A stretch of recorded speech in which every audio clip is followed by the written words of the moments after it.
RSS प्रमुख मोहन भागवत ने संघ को बीजेपी का रिमोट कंट्रोल मानने से इनकार किया। लखनऊ में कार्यक्रम के दौरान संघ प्रमुख ने कहा कि संघ के स्वयंसेवक बीजेपी में जाते हैं, वहां आगे भी बढ़े हैं, लेकिन ये कहना गलत है कि संघ बीजेपी को चलाता है। मोहन भागवत ने अमेरिकी टैरिफ पर भी करारा जवाब दिया। कहा, अमेरिका हथियार और आर्थिक ताकत के दम पर झुकाना चाहता है, लेकिन भारत इतना मजबूत है कि उनके आगे झुका नहीं है। इस टैरिफ का भारत पर कोई असर नहीं पड़ेगा। बीजेपी के राष्ट्रीय अध्यक्ष नितिन नवीन ने असम में हर एक बूथ पर 50% से ज्यादा वोट खींचने का लक्ष्य तय कर दिया है।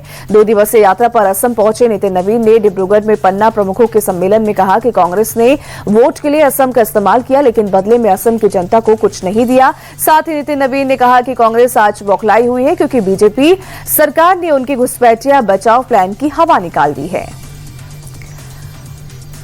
कांग्रेस महासचिव प्रियंका गांधी आज असम का दौरा करेंगी। प्रदेश की स्क्रीनिंग कमेटी के अध्यक्ष नियुक्त होने के बाद पहली बार असम दौरे पर पहुंच रही हैं। प्रियंका गांधी आज दिसपुर में पार्टी के सांसदों और पदाधिकारियों के साथ बैठक करेंगी।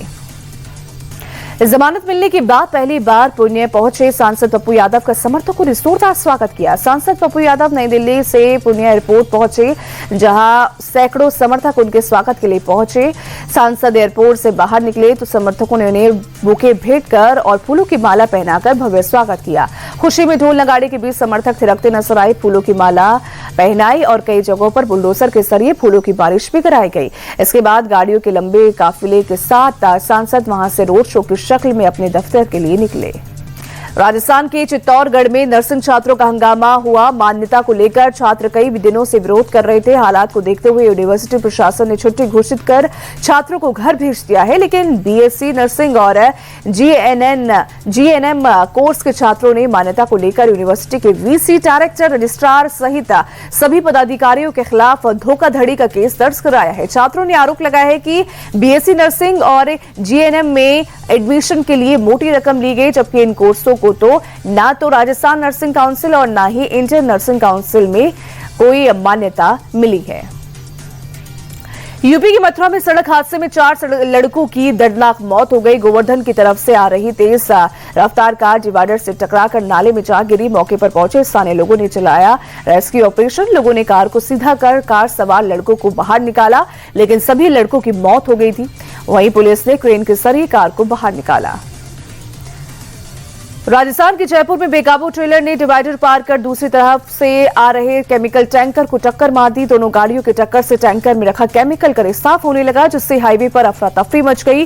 केमिकल की जांच में टैंकर में हाइड्रोजन पेरोक्साइड मिलने से प्रशासन की टीम ने राहत की सांस ली। हालांकि टक्कर के बाद हाईवे लंबा जाम लग गया था।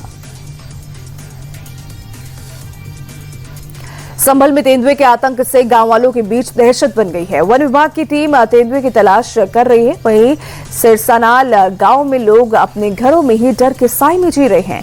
नहर पर काम कर रहे लोगों ने सबसे पहले तेंदुए को देखा, जिसके बाद वन विभाग की टीम ने घेराबंदी की। खेत में तेंदुए के पैर के निशान पाए गए।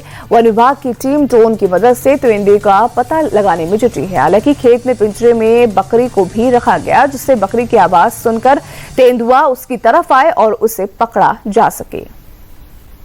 पंजाब की विरासत को प्रमोट करने के लिए मान सरकार कई कदम उठा रही है। इस बीच मुख्यमंत्री भगवंत मान ने युवाओं से अपना एक और वादा पूरा किया है। किला रायपुर में रिवायती खेलों का आगाज हुआ है। इसके तहत घुड़सवारी समेत कई खेलों का आयोजन किया गया।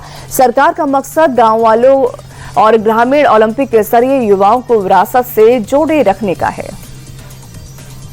रमजान के पाक महीने की आज से शुरुआत हो रही है। आज पहला रोजा रखा जा रहा है। भारत में बुधवार को चांद दिखने के बाद रमजान का ऐलान किया गया।